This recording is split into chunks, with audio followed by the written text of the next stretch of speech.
FCI SnugPlug is an exclusive innovation used to effectively treat dry eye symptoms and greatly improve the patient's quality of life. Start by inserting the SnugPlug in the punctum using the plug inserter. The SnugPlug is correctly placed in the punctum when the collarette is the only visible part of the plug.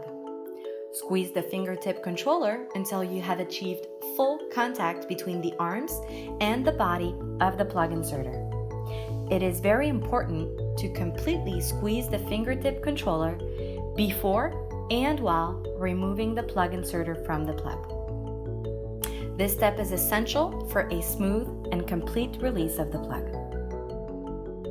At the same time, the needle retracts and releases the plug, which takes its final shape in the ampulla.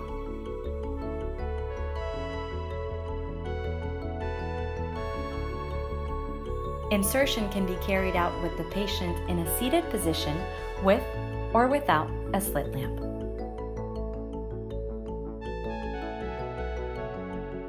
While dilation of the inferior punctum is not necessary, the practitioner may decide to dilate the superior punctum slightly depending on the individual case.